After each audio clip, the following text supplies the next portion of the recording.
getting a little too big to do personal, go around, everybody meet each other, introductions. Guess we could, right?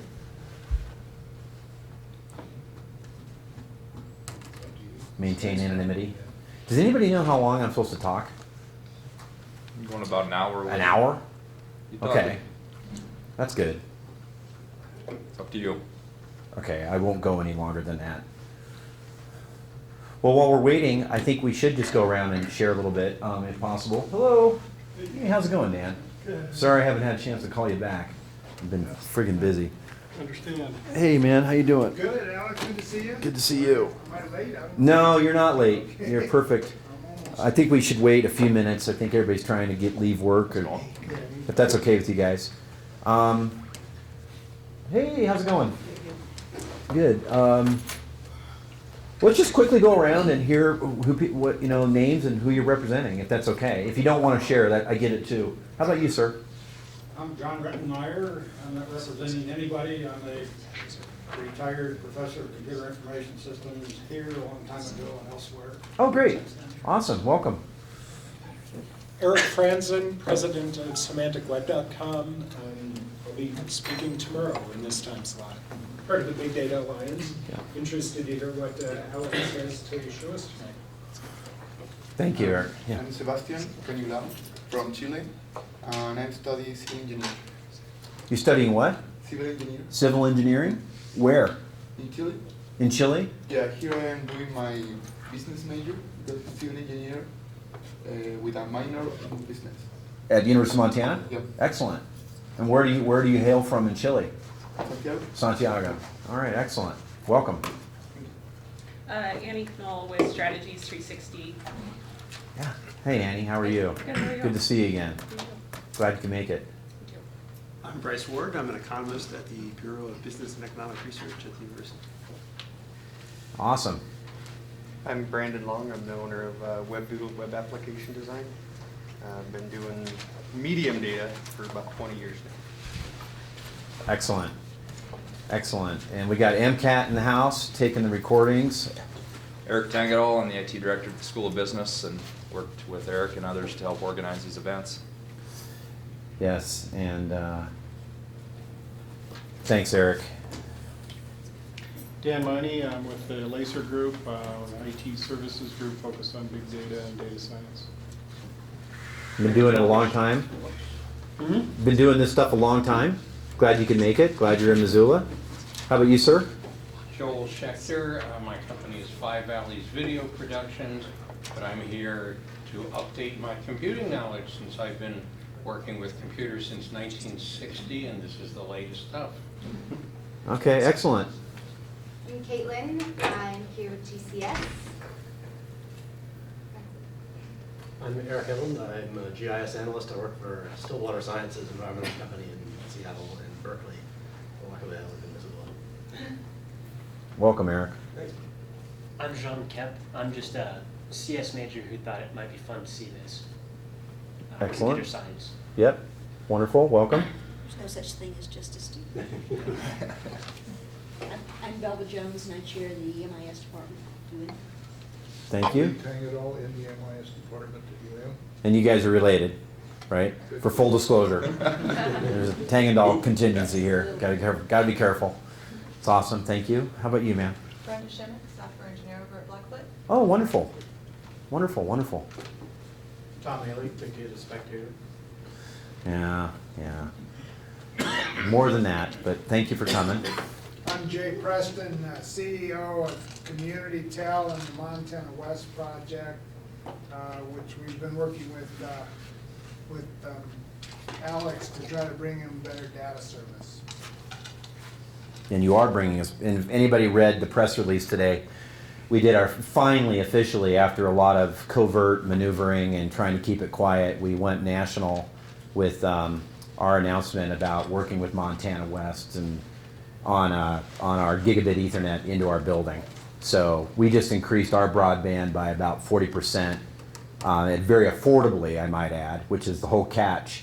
And in the next couple of years, we hope that'll make a significant difference in what we're doing. But anyway, it's nice to have really, really nice up-down speed. So we're doing like 800, 900 megabit per second coming in and out of our building now, and it's just really, really fun. Where's So your building? giggy lines. What? Where's your building? We're in the old building, right? You know where Tacosano is? Yeah, we're in that same building next to the Subaru guy, next to Petit Otra. Isn't So that the old H.O. Bell, one of H.O. Bell's Ford Motor buildings? it might be. I don't know. I know that it's super old. 100 years ago, probably. Yeah, and it's a funky place, but we like it. Anyway, I'm Kim Williams, I'm with Providence, Providence. Montana Health Foundation. Yep. Wonderful. Welcome. There was a talk today, I believe, on big data and healthcare. Yes. Yep. And let's go around over here. Matthew Olson, MO3 Consulting and the Mansfield Center. Nancy Hidman, University of Montana. I'm heading up the Big Data Initiative over there. Yeah, wonderful. Okay, well, I think we'll get started. I guess I have about an hour, and appreciate it. I'm really glad everybody came tonight. I really want to thank Eric and others for organizing Big Data Week this week and participating in Big Data Week. I think it's been really significant. As I was mentioning earlier, an email came into the university yesterday from Hewlett Packard. I saw it, I flagged it, I called the guy immediately. He had no idea. And we introduced him to the whole team. The Big Data Alliance, which has representatives from the university, from business, as well as government. And he wants to come down and have a lunch and participate. And you might have seen the article in Slashdot, which really wasn't an article. It was just a simple little blurb, a little blog posting about, is Montana the next big data hub? People are starting to get it, and we're starting to create a signal-to-noise ratio that might penetrate some of the ambiguity out there. And I'm here on behalf of my company, GCS, to talk a little bit about big data, as well as some applications that we are involved in or have been involved in. So I've been shifting a lot of my presentations on big data in the last couple of years here in this town, really more and more away from theoretics and sort of, loose descriptions of this phenomena to trying to show, as relatively concrete examples as I can. So when I was asked to present tonight and write an abstract, I tried to focus on that. So we've got a standard defense one that I'll share, and you all have to be, secret, never can leave the building stuff. And then, and that's where we really cut a lot of our teeth, and you've read about all that in the papers. But I'm going to give you a little bit of an idea where that's going now, to the extent I can. And that was really, really fun, and that's where we learned a lot. And then I'm going to talk a little bit about some land management applications that are kind of classically geographic information systems. I've been arguing for a long time that one of the reasons I think Missoula can make a play as being an international hub in big data is that we've got a university that for many years has specialized in understanding and how to manage and analyze a lot of data, specifically data that is, has a real fundamental spatial component to it. We've got a lot of expertise. I'm in that tradition. I came out of the university in that tradition. And we've got experts across government, academia, and university that are understanding that.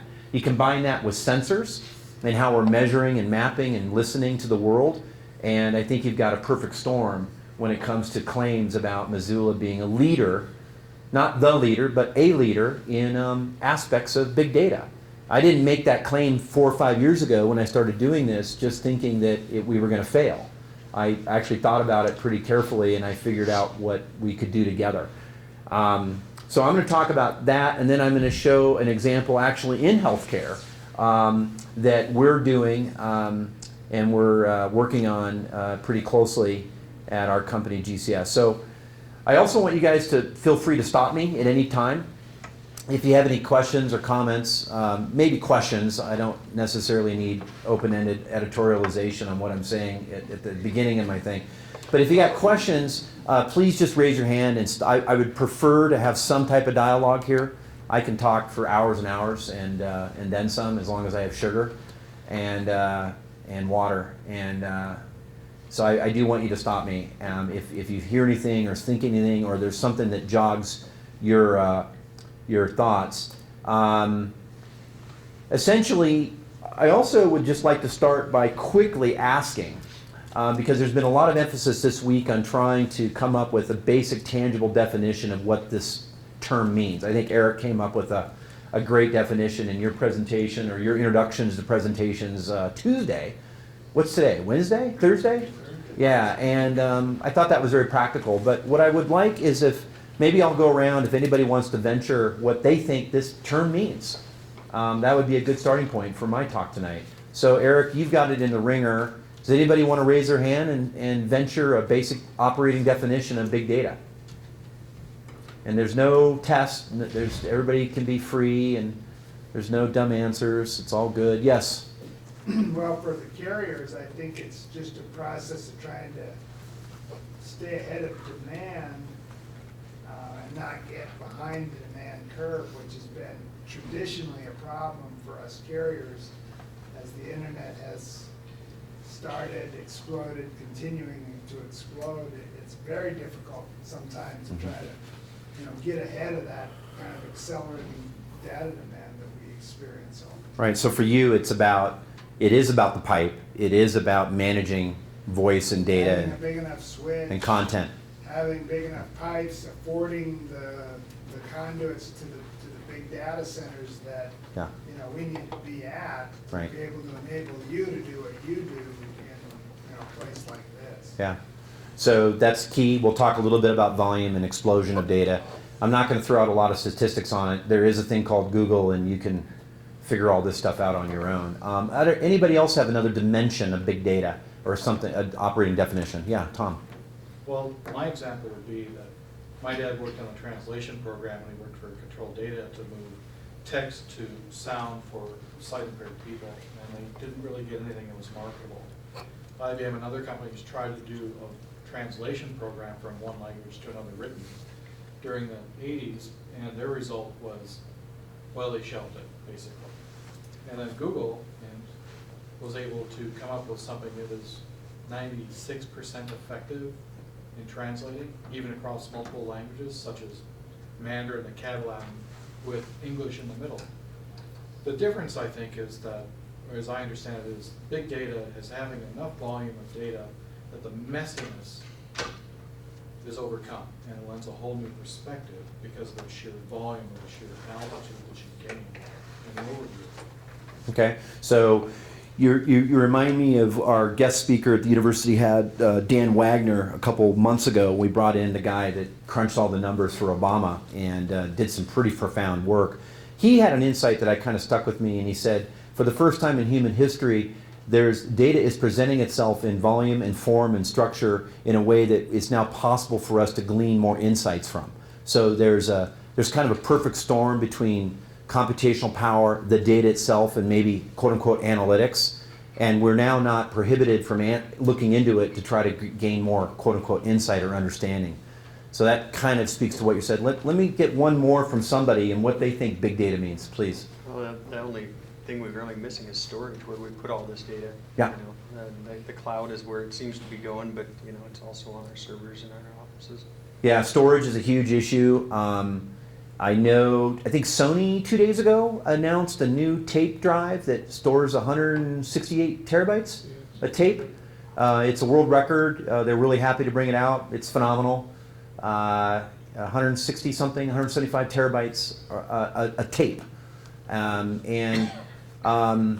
Who's familiar with the project in Salt Lake City with a 3-letter organization you may or may not have read about in the paper every single day that prefers not to be written about every single day? You have any idea how much is being stored in there? So these are zettascale class operations. Exabyte is not adequate anymore. We're into zettascale class storage. And the problem with that whole thing, does anybody know what the end game is for big data on the planet Earth? Does anybody tell me? What's the end game here? Power.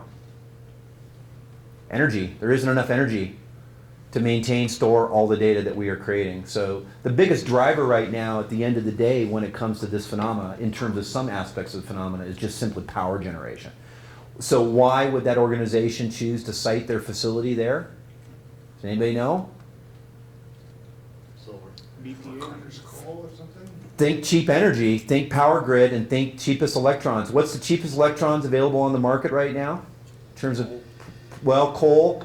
You can negotiate even cheaper rates if you're in good contracts with the Bonneville Power Administration in terms of hydroelectric. So the best data center guys I know, and this is not a cock about data centers, I'm not reducing data centers to big data, 2 cents a kilowatt hour is really, really cheap. So if you have a data center now in Arizona versus a data center in Montana, what's ultimately going to be cheaper? And why? Well, hydro, but also, are we cooler here on average than Phoenix? 8 months out of the year we are. So there's all sorts of weird things going on that I'm interested in, but again, I'm going to try to show some examples, not of that, but it just ends up opening up a really interesting conversation about where we're going as a society. And for those of you who don't know, big data was a term developed by Gartner. Okay, so there was a marketing technical expert at Gartner Corporation about 9 years ago who decided to coin the term. And we are actually at the downward trend on big data and the hype cycle.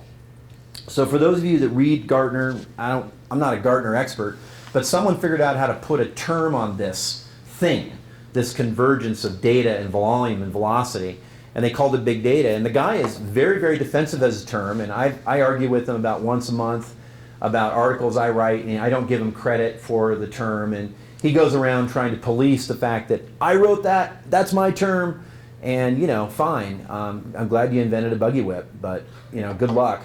And but it was Gartner that really did this, and the way they look at this is that nationally and internationally, the hype cycle in big data kind of crescendoed about a year and a half ago. So now people are looking at the next big hype cycle. It's not big data anymore. But as you know, Montana generally is late to the game, and then we ramp. We're sort of late into things. We're kind of behind the zeitgeist in many ways. It's not bad or good. It's just what it is. And so all I was doing as an evangelist was going out into the world, coming back, and we were saying, and really, I have to give credit to Eric. When we launched the first class, A class at the University of Montana in a type of analytics associated with quote-unquote big data phenomena, it was Eric Tangendahl who stood up and actually taught that class. And now, as a key partner in this effort, I think in Missoula, the university is really, and I'll keep arguing this publicly and privately, we really are looking to the university to continue to lead the way. Nancy, Belva, Eric's father, et cetera, et cetera. We really need the university to lead the way. That is the single biggest discriminating factor to our advantage if we're trying to create a hub when it comes to big data analytics in Missoula. So anyway, that's my soapbox. GCS is a geoanalytics company. We provide interdisciplinary systems for land defense and health. Now that's a relatively brand new articulation of who we are. We've been around a long time, at least for Missoula, 13 years, going into our 14th. That company was essentially conceived at University of Montana. And myself and a couple friends started it. And the big difference about that statement right now for us is that generally we are a company owned and managed by technologists for technologists. And that's a bad idea. We have gotten to where we are through just tremendous hard work and a lot of determination and a good client base locally, blah, blah, blah, nationally and internationally. But it dawned on me, and I went to raise some more money from a private equity firm here in town about 4 months ago, and they have $150 million on the sidelines, and they said, Alex, what do you do? And I went into my technobabble, blah, blah, blah, blah, blah, blah, and they said, Alex, we don't have any idea what you're saying. Stop. You eat your own dog food. You clearly don't know how to communicate. And I consider myself a pretty good communicator. And my friend was kind, but the two other guys aren't kind. They're like, look, we're not going to invest anything, and you can tell us what you sell, who you sell it to, and for how much. So we had a big radical meeting at the company, and we decided to start talking about the industries we're in versus the technologies we use every day. That's a huge difference for us, and I'm really proud to share it because you guys are the first to hear this publicly. Focusing, which is a difficult word for me to say, on land, defense, and health. So, again, I'm going to go through these pretty quick. We deliver analytical solutions. A lot of our bread and butter involves taking data of various types and various sizes and dimensions at various rates, as we all know, and building that into some type of business process optimization toolkit, which is a fancy way of saying we build things for people. We build really big things and we build really small things. Back in 2004, we wrote the original code for Google Street View. We made very little money on that. I wish I'd known more about business at the time, but someone came to us and said, build this, and we did, and we sold it, and then 3 orders later, that was sold for $390 million bucks. But we figured it out. So we're more interested at our company, at least historically, in figuring things out than we are how to make money. And that's not great if you're trying to build a business, but we pride ourselves on that. The reason we use the computer screen is probably 80% of our clients, we put all this stuff into a browser. We end up putting it on a phone, we put it on a browser, and people want to access our information. So, but our main philosophy is you can't do big data into workable things unless you understand the entire system of systems architecture, right? So we're constantly trying to look at what's going on that's novel in terms of data storage, data techniques. What's going on in terms of the pipes that connect us? Where's the network? And then ultimately, as you guys know, about every 39 seconds, something is changing at the presentation layer about how all this stuff gets to people. So it's a really interesting, brutal taboo of change, continuous change that we're facing in the industries. And unlike a lot of companies, we don't make a particular thing and sell it 100 million times. We build a couple Ferraris every year, a couple Fords, and a couple Yugos. And Ferraris meaning high-end, $1.5 million engagements. Fords meaning $500,000 to $600,000 engagements, and then the Yugos are 50,000 less. And I shouldn't say that because I think Yugos are great. Do they even make Yugos anymore? I think from Yugoslavia or something, but maybe the Soviets have taken them back. Yugoslavia doesn't exist anymore. Oh, it doesn't exist anymore? So who can tell me, can anybody tell me what that algorithm is right there? Who's a good math person in here? Or physicist? This is okay, well that's a Fourier transform. This is a clustering algorithm. This is an algorithm we wrote for a client that basically tells you when there's going to be an earthquake and how that earthquake's going to impact a property. This is another version of clustering, very spatial. This is a network diagram. This is an example on the Internet of Things, and this is a Markov chain. So we take all that stuff, which is more or less complicated, and we turn it into this. Because people have a really hard time working with those calculations and algorithms. My math skills are pathetic, and we try to take a majority of those functions, we put them on servers, and we deliver answers to people in some consumable way. So we have a major play in visualization.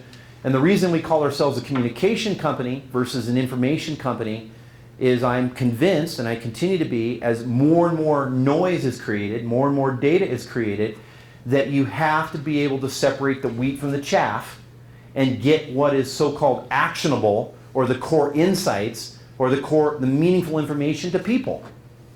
You know, if I build something for a client and I just give them all the data, that is absolutely worthless. What they're asking for is, okay, we've got all the data, but what are we doing to extract, again, meaningful, actionable intelligence from that? And I don't care if you're a warfighter or you're a CEO of a Fortune 500 company or you're an emergency room doctor or whatever. There's a common denominator here of there's a lot of stuff out there, but I don't want 45 million videos. I want the one video that captures what I'm looking for. So that problem, by the way, guys, is going to get worse before it gets better.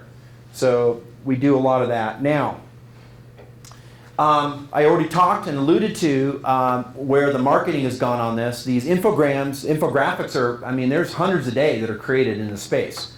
So you have the early adopters in terms of the hype cycle, and then it kind of washes through the rest, and people are trying to figure out, what do I need to buy? What do I need to buy? What do I need to buy? And people are buying a lot of stuff right now, but actually not many people are using it effectively. So there's a lot of purchasing of servers and software and technology and broadband pipes and this and that, but people have not begun, according to the data I read, begun to realize the ROI of those investments. That's at least what I'm seeing. But This slide gives you some examples. 40 zettabytes of data will be created by 2020, an increase of 300 times from 2005. So we're into information of volume that's ridiculous. In the velocity, a terabyte of trade information every day on the markets. The average car has 100 sensors in it. That's actually conservative. Your average phone now has 15 embedded sensors in it. There's 6 billion phones on the planet. There's 7 billion people. There's going to be about 8 to 9 billion phones. The variety, the big area that's really got us really stuck right now is so-called unstructured data. Who knows databases in here? You teach databases. Well, I learned databases kinda, at least a little bit from Hans. And databases are neat. We love them. They're good.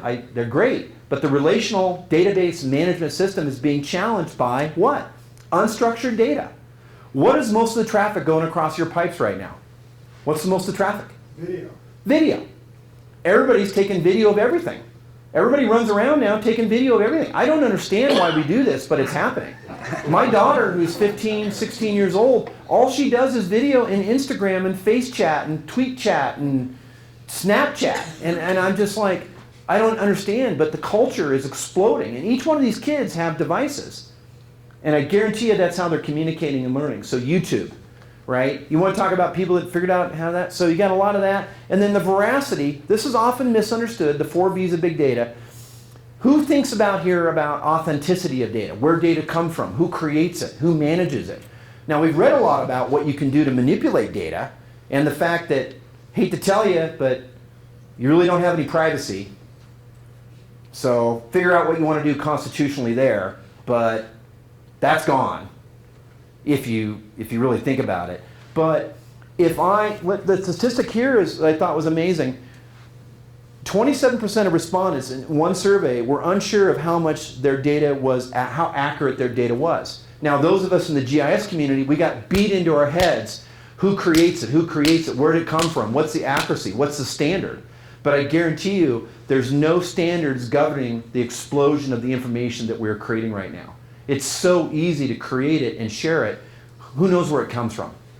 You get where I'm going with that? So this is the notion of veracity, and that's authenticity, and that gets into metadata. My one summary about here is the big area that most people are not focusing on, whether it's in the semantics area or the ontologies or the epistemologies that we're dealing with when it comes to information science and information management, they are not dealing with metadata and a successful, scalable metadata application in order to understand where this information is, where it's going, and who created it. It's very, very troubling. I've already shared this. GCS likes to place ourselves in the middle of those 4 circles. Very difficult to do. I'm going to go through that quickly. As I was mentioning earlier, about a year ago, let me put it this way. The cloud has been building in terms of infrastructure as a service and what you can achieve. When Dan Wagner from Civis Analytics and many other people talked about, for the first time in human history, it is now possible with, I think Eric said it very well last night or the other night, with the cost of a credit card, maybe $2,000 to $3,000, you can spin up instances of Amazon Web Services and be in business and have a company off and running. And by the way, if you've got volume, you've got clients, and you can scale that now into some very significant data services and data servers. So the cloud is an interesting phenomenon. And I think people need to understand that. Number 2, and by the way, I'll argue that it's very hard to keep up with the market conditions associated with cloud because, as we all know, was that Amazon's primary business plan to be a cloud company? No. The guys at Amazon figured out that they had a bunch of excess or idle what? CPUs sitting around not selling dog food to people. So they said, you know what? We can make money on all that excess heat that we're generating right now, and we'll open that up into a VM environment, and wow, game on, right? Okay, mobility. Who has a mobile phone? Does anybody in this room not have a mobile phone? You don't have a mobile phone? I've got one that you can talk to, not one that you look at. Okay, but you have a mobile phone. Yeah, so there's no one in this room that doesn't carry a mobile phone, right? How many people, just out of curiosity, how many people are using tablets or some type of device in their daily activities? Raise your hands a little higher. I can't see anything. Okay, so that's huge. So mobility. Would you prefer to be in an office all day, staring at your monitor, working that way, or would you prefer to be able to move around and do different things and take your data with you? Who wants to stay in one place all day long in front of your monitor? Does anybody want to do that? He does. Okay, he's a hardcore coder. That's cool. That's good. I love it. We can geek out after I'm done. But at the end of the day, mobility is getting ridiculously powerful. Now, you put a GPS chip in every mobile device on the planet, and you've got some interesting things going on in terms of where things are occurring, and then you start looking at what is occurring, and you start looking at when things are occurring, and now you start to evolve into why. Yes? Doesn't spectrum become a huge limiting factor in that? Yeah. Yeah. Process? Spectrum reallocation is a big issue. Most Americans don't understand it. They didn't understand the Telecommunications Act in the first point. They didn't understand the reauthorization. They have no idea how it's being sold off now. It'll have significant implications on all future commerce, not only domestically but internationally. Exactly. There's not enough spectrum to go around, and that's why they're trying to slice it into smaller and more pieces. That's why we need fiber, because that you multiplied the spectrum immensely by having those kind Yep. of. There's lots of different, the telco piece is huge. Analytics. So we started a couple years ago to make all of our investments to better understand the analysis we were going to conduct at GCS. So there's standard off-the-shelf packages we use all day. We use a lot of Microsoft technology, a lot of Esri technology, a lot of IBM technology. But where our biggest value was for customers wasn't just figuring out how to use the tools faster than they could read the help menu, by the way. And oh, by the way, we're competing with their own cloud initiatives. We started focusing on algorithms. We started focusing on those processes that were helping us with certain answers. So that's where we're putting all of our money. Then the three A's of big data that I coined and put out there a couple years ago, or about a year ago, I think just as much as the 3 V's is you better understand accessibility, affordability, and agility. So there's a huge issue about how our information is accessible, what's accessible, about the democratization of information, about privacy issues, about how do I get it. So a lot of our clients are always asking us, I just want to access my data. Please. I don't know where it is, how to get it, I just need to access it. So we're all constantly working on the accessibility issue. That's probably 80% of all the requirements we do for every project is we don't know what to do, I need to access it. Affordability, that's becoming even more important. People are absolutely driven more and more, at least from our perspective, by that total cost of ownership and that return on investment. The people that are buying from us are not buying just because we're running around saying big data. That's useless. What they want to know is, how am I going to achieve some type of return on investment, especially for the private sector clients. The government folks, not so much. And then agility. Take everything you know about service-oriented architecture and web services and how we quickly connect and consume and deploy apps, and the people and the organizations that can build apps, applications that have discrete functions, that do things, from identifying the problem to answering the problem, they win right now. Now, a lot of those models in mobile application development, agile development, are all centered around what? Can anybody tell me the major driver of all mobile apps today? Gaming, but what's behind the gaming? Advertising. The internet, if you haven't noticed, has become a massive advertising medium, right? Think of the money spent right now by the top 5 companies in this country to basically figure out how to put an ad in front of your cerebral cortex. Guys, it's like $2.5 trillion. Okay, so this isn't about getting smarter on the planet and helping save America and save the whales.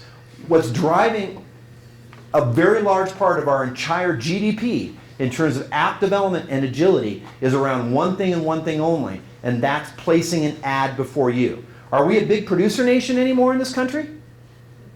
What are we? We're a consumer-driven economy. So I really want you to notice people are looking for extreme value and extreme agility and in terms of accessing this information. That funding, though, everybody else gets to ride on those coattails, though, in a way. Sort of. Again, I don't want to have the philosophical debate right now. I just want, if you got a technical question, raise your hand. Now I'm going to switch into specific examples of where we started to play around with this phenomena of big data.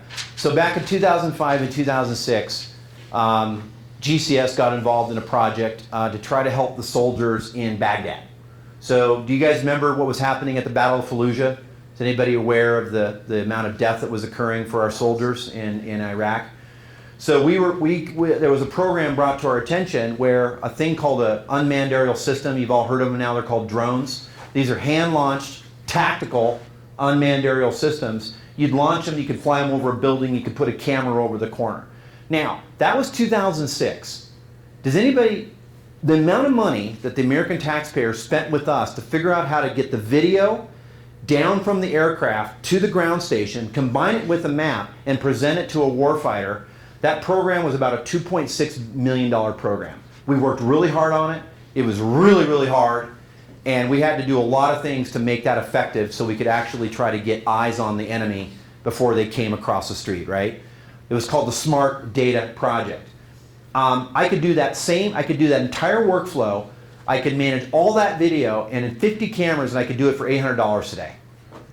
Who owns a UAS or a UAV or a drone right now and flying around town? Yeah, I do. I mean, it's unbelievable how quickly there was a convergence between sensor, data network, information, and essentially delivery to the customer. This has blown me away. This is 2006, 2007. And you've all heard about the Predator drone, the H-1B Predator, right? That entire project was not even something that the US government wanted. It was a pilot project of a company called General Atomics. So it's amazing how quickly things are changing when it comes to these data and these systems. And the hard part in this project, as many of you all know, was to take this system and that system and figure out a way to bring that, what we call geospatial intelligence or GeoInt, down to these laptops in these ruggedized cases so the guys in Afghanistan and Iraq could have that information so that they didn't have to put the soldiers in the harm's way. And this was the beginning of something that I started to see, which is now being described, of course, as sensor markup language. I don't know if anybody works with SML, or you might hear about predictive markup modeling language. Many people in the room know about the sensor web and this whole idea of everything becoming IP addressable. As in an IP address. So we had the idea that if you could put an IP addressable sensor on board the aircraft, and it was this tiny little weird camera, hook it up to a radio, and broadcast it using MPEG-4, we could actually get the data, and no one said we can do it. We ended up being able to broadcast, back then, MPEG-4 compressed video over 5 miles line of sight.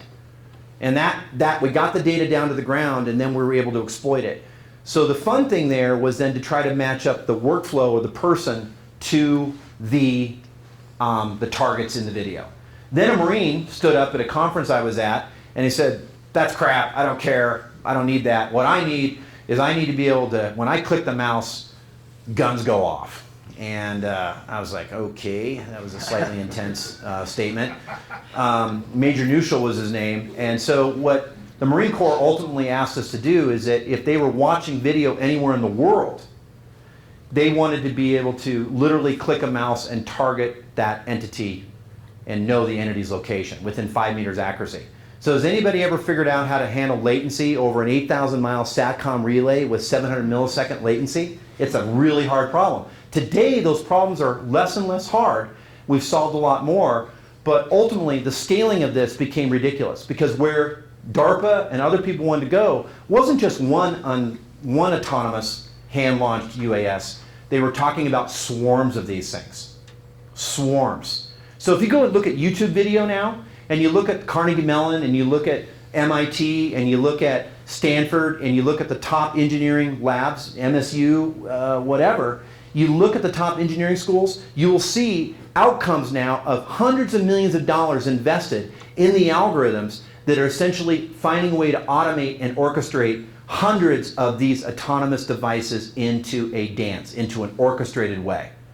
And you can go look at it. It's quite amazing. Did anybody watch 60 Minutes and you can see what happens when you throw an object at one of these drones? It immediately can receive and reject. That's big data on demand, and it's happening. So it's quite remarkable what's going on. Now, let me give you another example real quick. This is the work of S&K Technologies and a company we started called Adelos. This is the latest picture of the latest unit. This is the laser center, and these are electrical optics. Those boxes, which are about that wide by about that deep, when we started the project about 7 years ago, was the size of these two tables put together. So we've condensed and made smaller and smaller and smaller. That one laser shoots a light down 8 kilometers of fiber, and that light and that fiber is so sensitive that when I talk or you walk or a plane flies by or a car drives by, it actually reacts to that pressure. It's so sensitive it picks up those pressure variations. And we, in a short, very, very sweet way, we convert those pressure signals in light to sound.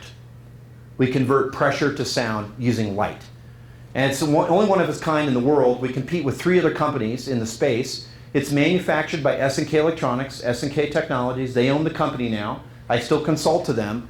And the amount of data this produces, at the end of the day, when we did our last significant field test on April 26, 2011, at a facility that cannot be disclosed, we hooked up that system. This is what we call Banshee. This is our special IBM box. This is the first generation IBM Blade Center with InfiniBand connectors. We hooked that up to 5 fiber optic lines, all about 2 to 3 miles in length, representing approximately 4,000 individual sensor zones, 4,000 individual sensors, and we recorded for 24 hours, 27 petabytes of data. 27 petabytes in 2011. So that's why we won some awards. You read about it in the paper. That was novel. The next question is, what the hell do we do with all of it?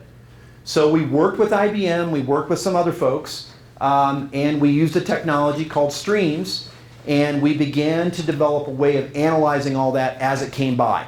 So the concept here is this. It's quite possible, so I've got sensors everywhere, and we're listening to everything. It's kind of a vacuum cleaner approach. And I can bring it all, and I can try to put it into a storage device. Who was talking earlier about the problem of storage? How much storage do I need if I'm collecting 27 petabytes a day? It's a lot of storage. So a lot of people that are in this game figuring out what you need versus what you don't need, keep only what's important, throw away the rest. We started shifting from collect it all, store it, and analyze it later, which doesn't work in this particular instance, to collect it all, but analyze it as it's moving by. So I'm literally looking down into the data streams, and I'm running my analytics in the data in motion versus the data at rest. Here the data isn't moving. Here the data is moving, and it's moving pretty fast. You know, gigabit Ethernet speeds, 10 gigabit Ethernet speeds, 100 gigabit Ethernet speeds, okay? And it's moving very fast, and I've got to analyze it because, as I've written about and talked about, an example of what we were looking for there is if you walk into a room in a party, and let's say there's 100 people in the party, right? It's like, rah, rah, rah, rah, you got the cacophony of the action. We were literally trying to separate out that one conversation from the 100 individual voices, and we were trying to find every time they said the word zebra within all that noise. And that takes a lot of analytics. So we learned a lot of things, and based on that, we suggested, and the university began teaching this. There are more people at the undergraduate level who have taken advanced streams classes at the University of Montana than anywhere else in the world. Period. And that didn't take a whole lot to get done. I mean, I had to beg Eric to teach the class, and I think I funded part of the class, but at the end of the day, Missoula, if nothing else, should be proud of that fact. It's not the only fact, but it is a fact. And what that means, guys, when you're talking about Big Data Week and Big Data this and Big Data that, we are building and can build an industry here in this town that is incredibly unique. And that's simply because myself and Five Guys and Fries and SKT and SKE and Tribal Investment and US government investment, we built a sensor system. Now, as I told you, where is that going? Can anybody give me a guess where something like this is going to go? Prisons. What? Prisons? No, no. Well, that's actually a really good answer, but I can't talk about that. Can anybody, if we were doing 27 petabytes in 2011 on a good day, where are we going next? Border security? Yeah, no, I don't want you to think about the application. I want you to give me the tech. What is big data about that? That was 2011, it's 2014. Where's the next space you would go in terms of managing that data? Internet. Handling it. What? Internet. Yeah, the internet's key. We're definitely dealing with an IP6 problem, Internet Protocol 6. All I'm saying is that when you have that much, even if you're siphoning off only gigabytes per day based on what you actually are listening for, we're now getting into holographic storage, and we're getting into new mediums of communicating that information because the existing methodologies no longer work. The telecommunications providers don't have it. We don't have enough microwaves to burst it. So when I was talking earlier about metadata, this is where it becomes important. So we got so big with this one sensor, and we're just one sensor. There's a lot more complicated, more advanced sensors out there. We got so big we had to get small. So we've reached the zenith of wow, and we have to now start to break it down into small. And what I mean by that is we're now dealing with metadata analytics. We now have to start abstracting the information that we're getting, and we had to create a symbology. So we have created an abstraction, a symbolic layer. It's a metadata layer, and we are working now to do analytics on a symbolic abstraction of what ultimately is an optical physics principle based on pressure that is converted in the world. And that's what's getting exciting about big data, is it's making us push for new innovation when it comes to technologies. And those things can be invented here, guys. They don't have to, we don't have to have some big fancy place. This again is the visualization of that. Here's some signal processing and visualization down here. Here's a map. By the way, the first time we hooked up this thing to Windows, which we loved, we threw 20,000 messages a second at Windows and it literally blew up. I shut down the entire server. That was a $200,000 day, and it was a bad day. My client was not happy, and we'll see what happens. Retail. That was the one I forgot to mention in my introduction. I'm going to give you a retail example. Super excited about this. Who's involved in retail here? Anybody? Okay, yep, retail sales. So we had a client come to us. Let me go back here. And the client's called Washington Survey and Rating Bureau. We're really proud of these guys. We love this client. These are basically pathways for tsunamis that may or may not occur in Puget Sound. They're a big risk insurance company. So they provide risk calculation scores and sell them to State Farm, PEMCO, Allstate, whatever. There's guys that sit around and figure out what risk is associated with commercial property, right? And that's how your homeowner policy is set, or your commercial policy is set. So we helped them with all their algorithms, and we started to look at this relationship between all these places and all these locations, these red dots, and risk.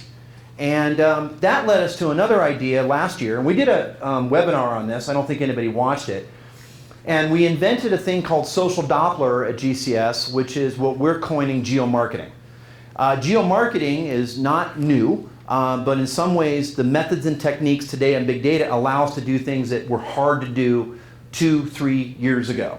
So what we did is we looked at the Los Angeles basin. First thing is we said, well, let's get the biggest area with as many people as we can get our hands on, and it's close to us, so it was LA.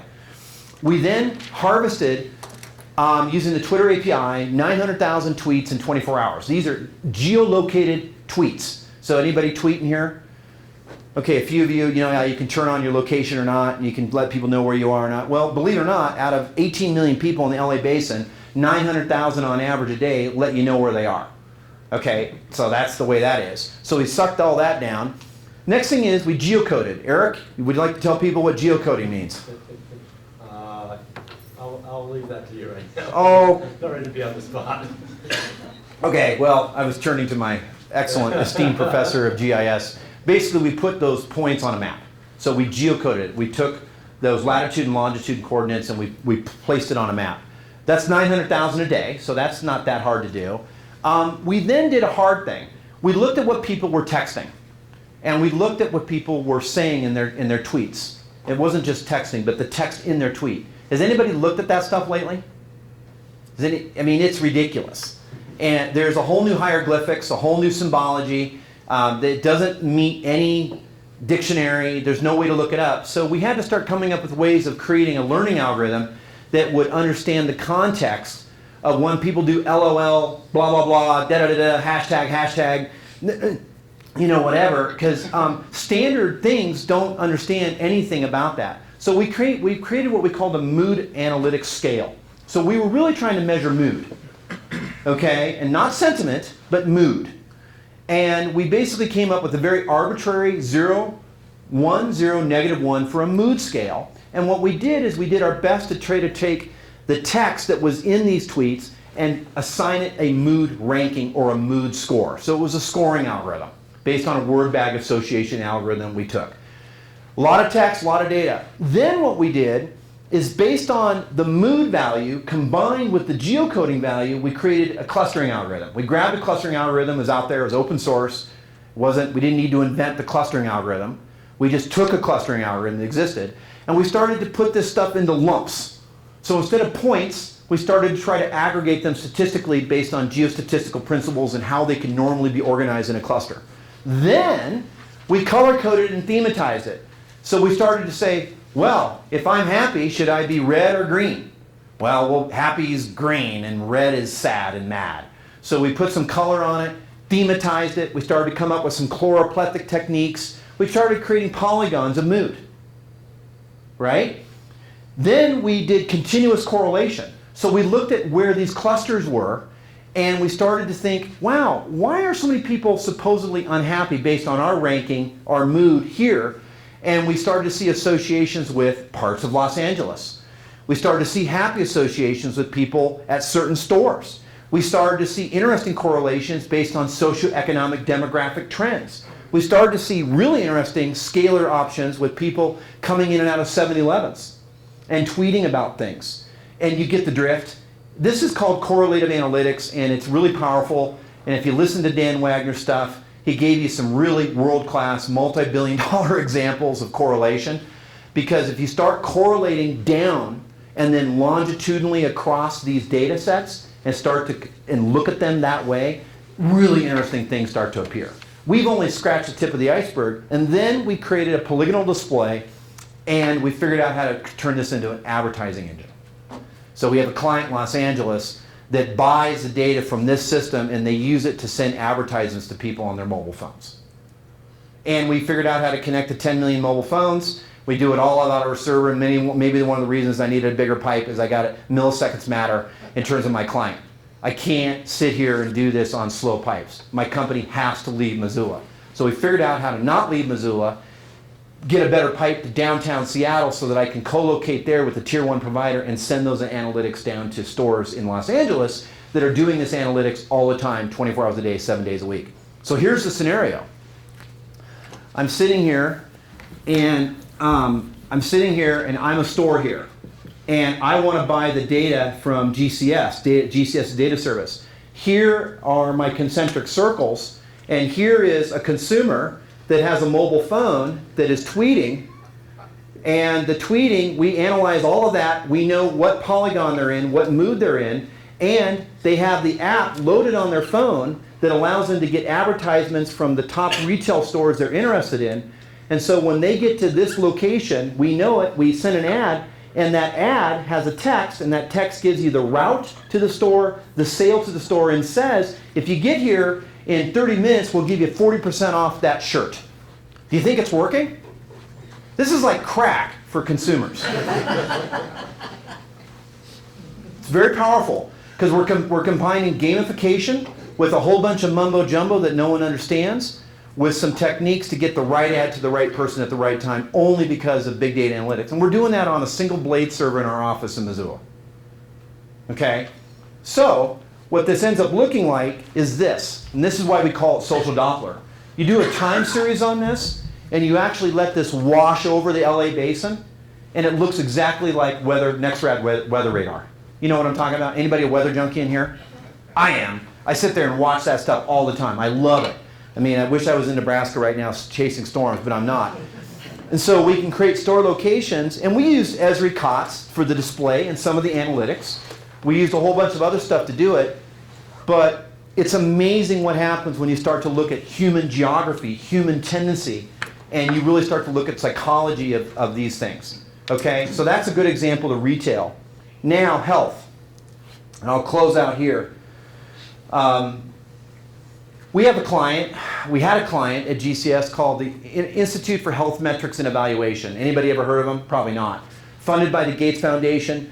Their whole job by Gates was to figure out if you could determine the efficacy of international trade and international aid on affecting healthcare improvement around the world. So if I'm United States and I give $100 million to Botswana, have I actually improved the rate of malarial infection in Botswana, as an example? By the way, we get billions and billions of dollars all over the time from donor nations to receiving nations, but no one apparently ever really measures the outcome of all this aid. We run around waving our hands, but you know, they don't even have an accurate census of the number of people in Botswana. So if you actually look at census demographics and population statistics, ask yourself, do we really have an accurate count of how many people there are on the planet? Realize that's all an estimate, right? That's all a model. So no one really ever counted 7.2 billion people, just FYI. So we looked at that, and it was a really hard problem. They needed time series, so we started looking at these connections and all these other things. Well, as a good geographer, I realized that there was a lot of information, of course, in this data that we could start to mine and harvest and figure out a way to productize and commoditize and sell. And recently, we at GCS have been starting to play around with this notion. Population healthcare dynamics is a huge mega trend right now in the healthcare system.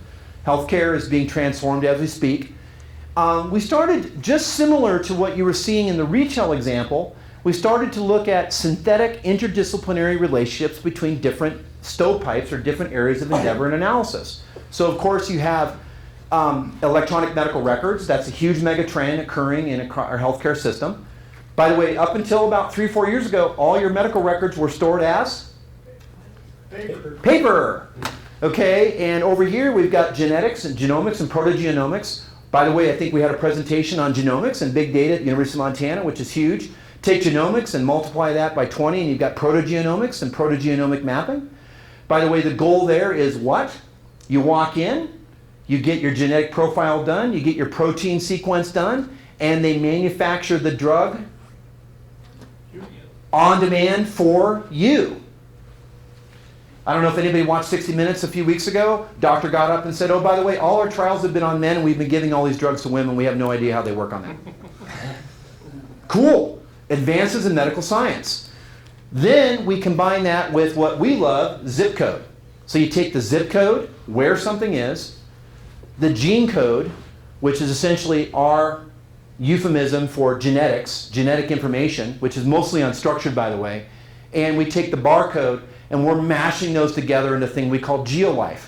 We're developing an API, and what we're really trying to do is bring these 3 disparate sources of data together into one unifying fusion, and we're using social media because what we're learning, if I take that same retail example for LA Basin and I start to look at what you're buying, what your eating habits are, I can predict accurately what the rates of diabetes will be for an area. This is not new, other companies are doing it. But think of the implications of that. Think of the implications coming very, very soon where you'll be handed a carrot by your insurance provider. And they will say, if you allow us to monitor your heart rate and your blood pressure and through remote devices on your clothing and on your things, we will incentivize you by a reduction of your rate if you walk a mile a day, eat less sugar, do this, do that. So you'd want to talk about a brave new world. Get ready. Microsoft is developing technology and someone else to have wearable sensors in your clothes. And these things are now available.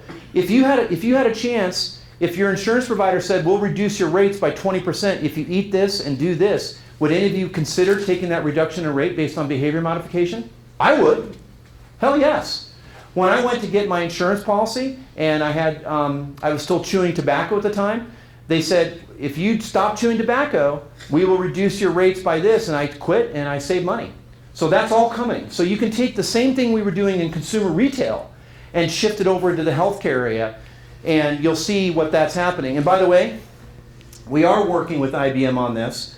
So what we're doing is we're now saying, okay, it's not about advertising to the consumer to get them to buy something based on advertising stuff. We're actually trying to look at these, and we created, instead of a mood scoring table, we came up with a healthcare table, basically dealing with different rates of healthcare based on population, your age, your weight, and any other data we can get. And you're starting to see these really interesting correlations between behavior, as Dan Wagner said. People that vote a certain time of the year in a certain way are often very good indicators of whether or not you're going to have a good driving record. So they're starting to take DMV databases and combine them with your voter record databases, combine with your credit card transactions, combine with your browsing history. And you guys have all seen this now. You can create an incredibly accurate individual profile of the individual. And that becomes very powerful in terms of big data. I'm not here to argue if that's a good thing or a bad thing. I'm just sharing that as an example. So what I'm excited to announce is that IBM, who we work with as a business partner, has a technology called Watson. Many of you may have heard about it in terms of the Jeopardy game, incredible natural language processing engine. We held the first Watson workshop in the world here in Missoula about 2 months ago. Very quietly, no fanfare, nothing. It was a private entity, private event. But IBM, which is an interesting company, chose Missoula as the place to conduct the first Watson technical workshop on what they're bringing out. And they have been unveiling it for about the last 2 years. Big announcement in New York in January. So what we'll be doing as a company is we're going to be bringing the Watson technology to bear on our analytical framework so we can deliver these forecasts and predictions. And that that project for us is called Noesis, which is the Greek word for, anybody know their Greek? Greek word of the day? Noesis? That means understanding.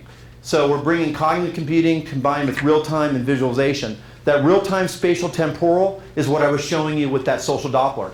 So sometimes we build things at GCS and we don't know where they're going. We don't know, remember, we're technologists and we have no idea what we're doing. We build it over there and then all of a sudden we go, wow, there's something over there, and we try to do it over there. The dance is to try to do the research, but also try to figure out how to turn it into revenue every once in a while.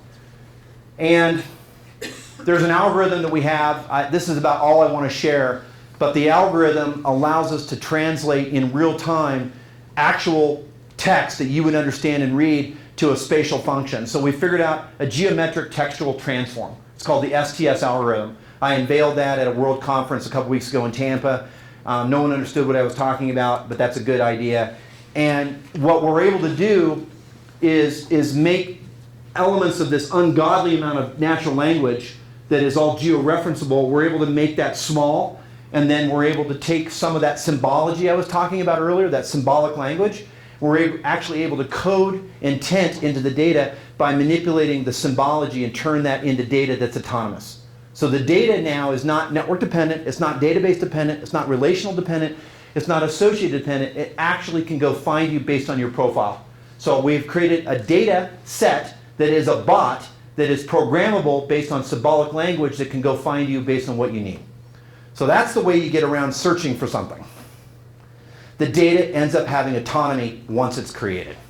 That's the big insight that I'm trying to share with you guys, and you're the first to hear it for what it's worth. And at the end of the day, this allows us to do what we do as geographers, which is why we started GCS, and that's to really start to look at these correlations, these relationships.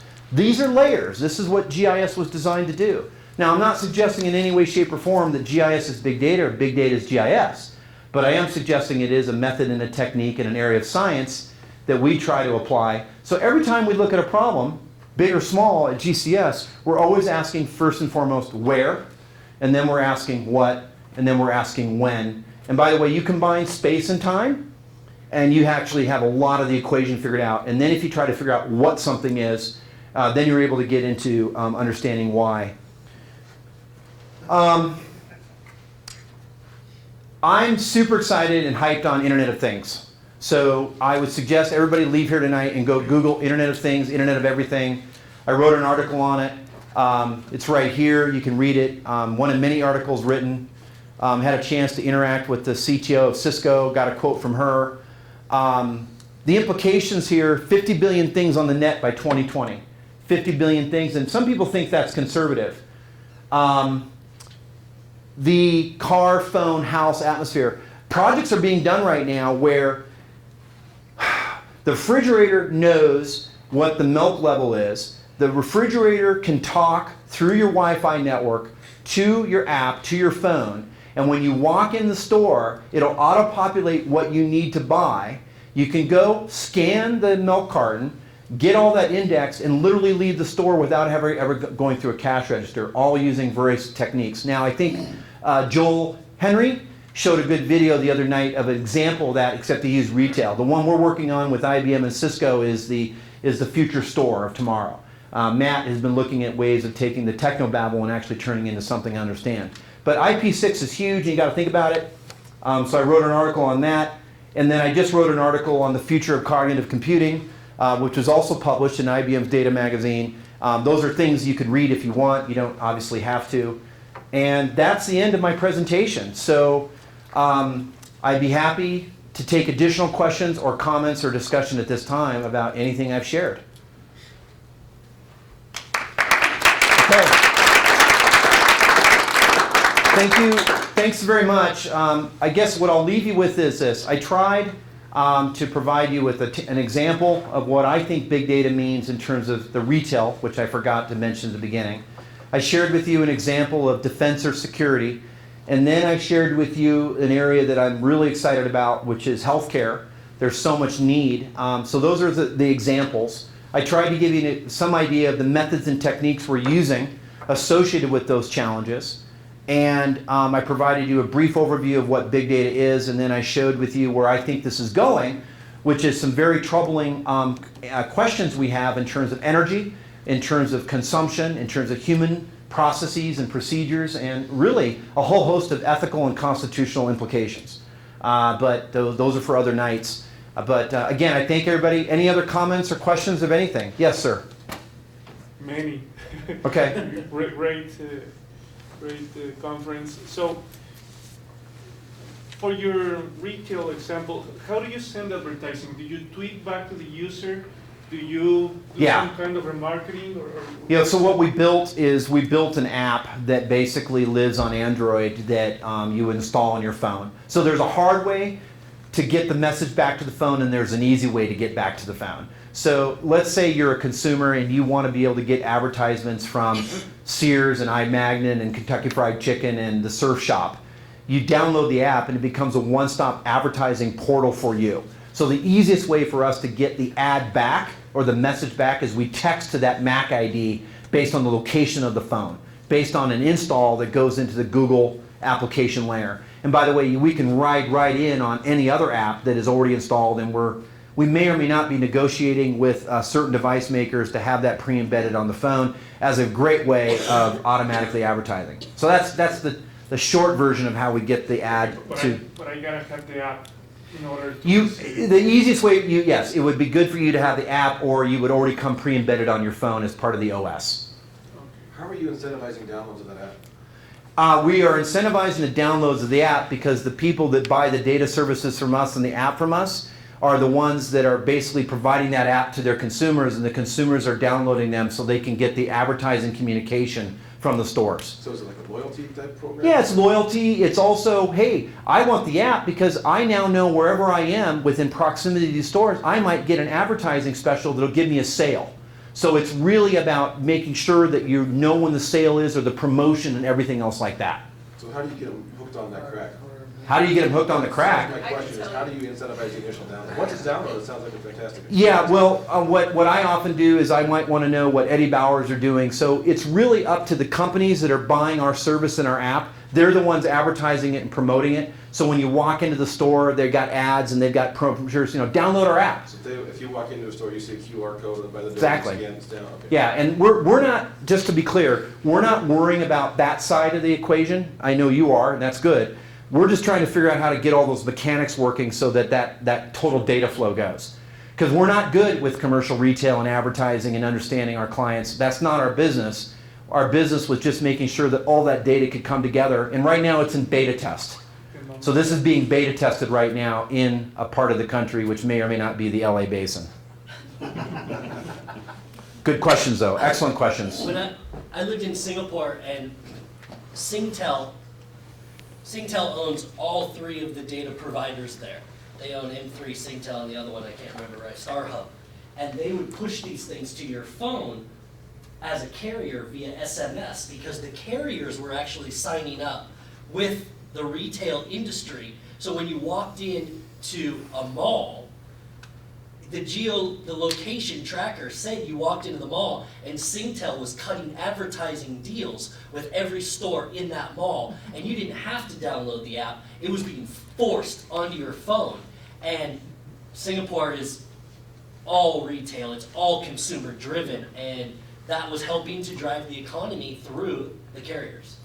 Yeah, and part of, I guess, a part of that example is that we kind of backed off from some pretty fuzzy logic that we had created to determine mood. I mean, that was an experiment. It was funded by an agency that wants to know about mood and crowd, and it was actually an algorithm that was used to diffuse a population from getting together. You've heard of the Arab Spring. You know, sometimes you can send a message to this phone and then they get the wrong message and they go left when everybody else goes right. So it's a diffusement technique, maybe. We kind of went away from that because that's really hard to sell. So we just kind of broke it down to brass tacks. I want more Kentucky Fried Chicken.